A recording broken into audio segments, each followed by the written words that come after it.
வேதம் வாசிப்போம். தினமொரு அதிகாரம். புதிய ஏற்பாடு. மத்தேயு எழுதின சுவிசேஷம். அதிகாரம் 1. ஆபிரகாமின் குமாரனாகிய தாவீதின் குமாரனான இயேசு கிறிஸ்துவினுடைய வம்ச வரலாறு. ஆபிரகாம் ஈசாக்கை பெற்றான். ஈசாக்கு யாக்கோபை பெற்றான். யாக்கோபு யூதாவையும் அவன் சகோதரரையும் பெற்றான். யூதா பாரேசையும் சாராவையும் தாமாரிடத்தில் பெற்றான்.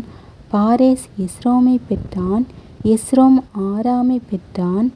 ஆராம் அம்மினதாபை பெற்றான். அம்மினதாப் நகசோனை பெற்றான்.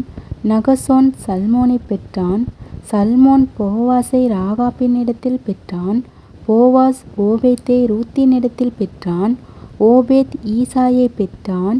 ஈசாய் தாவீது ராஜாவை பெற்றான். தாவீது ராஜா உரியாவின் மனைவியாய் இருந்தவளிடத்தில் சாலமோனை பெற்றான். சாலமோன் ரெகபெயாமை பெற்றான்.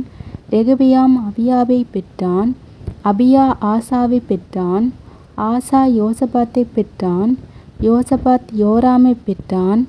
யோராம் உசியாவை பெற்றான். உசியா யோதாமை பெற்றான். யோதாம் ஆகாஸை பெற்றான். ஆகாஸ் எசேக்கியாவை பெற்றான். எசேக்கியா மனாசேயை பெற்றான். மனாசே ஆமோனை பெற்றான். ஆமோன் யோசியாவை பெற்றான். பாபிலோனுக்கு சிறைப்பட்டு போகும் காலத்தில் யோசியா எக்கோனியாவையும் அவனுடைய சகோதரரையும் பெற்றான். பாபிலோனுக்கு சிறைப்பட்டு போன பின்பு எக்கோனியா சலாத்தியேலை பெற்றான். சலாத்தியேல் சொரபாபேலை பெற்றான். சொரபாபேல் அபியூத்தை பெற்றான். அபியூத் எலியாக்கீமை பெற்றான். எலியாக்கீம் ஆசோரை பெற்றான். ஆசோர் சாதோக்கை பெற்றான். சாதோக்கு ஆகீமை பெற்றான். ஆகீம் எலியூத்தை பெற்றான். எலியூத் எலெயாசாரை பெற்றான். எலெயாசார் மாத்தானை பெற்றான். மாத்தான் யாக்கோபை பெற்றான். யாக்கோபு மரியாளுடைய புருஷனாகிய யோசேப்பை பெற்றான். அவளிடத்தில் கிறிஸ்து எனப்படுகிற இயேசு பிறந்தார்.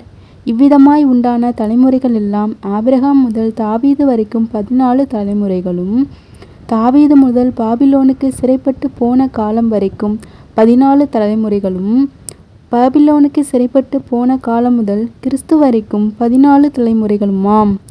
இயேசு கிறிஸ்துவினுடைய ஜனனத்தின் விவரமாவது, அவருடைய தாயாகிய மரியாள் யோசேப்புக்கு நியமிக்கப்பட்டிருக்கையில் அவர்கள் கூடி வரும் முன்னே அவள் பரிசுத்த ஆவியினாலே கர்ப்பவதியானாள் என்று காணப்பட்டது.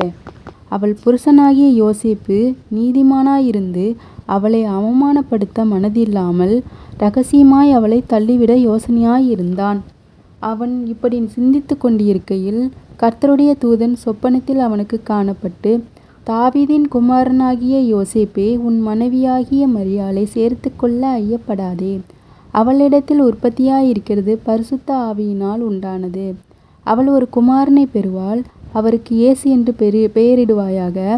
ஏனெனில் அவர் தமது ஜனங்களின் பாவங்களை நீக்கி அவர்களை இரட்சிப்பார் என்றான். தீர்க்கதரிசியின் மூலமாக கர்த்தராலே உரைக்கப்பட்டது நிறைவேறும்படி இதெல்லாம் நடந்தது. அவன், இதோ ஒரு கன்னிகை கர்ப்பவதியாகி ஒரு குமாரனை பெறுவாள். அவருக்கு இம்மானுவேல் என்று பெயரிடுவார்கள் என்று சொன்னான். இம்மானுவேல் என்பதற்கு தேவன் நம்மோடு இருக்கிறார் என்று அர்த்தமாம். யோசேப்பு நித்திரை தெளிந்து எழுந்து, கர்த்தருடைய தூதன் தனக்கு கட்டளையிட்டபடியே தன் மனைவியை சேர்த்து கொண்டு, அவள் தன் முதற்பேறான குமாரனை பெருமளவும் அவளை அறியாதிருந்து அவருக்கு இயேசு என்று பெயரிட்டான். ஆமேன். கர்த்தருடைய ஆசீர்வாதம் உங்கள் மேல் இருப்பதாக.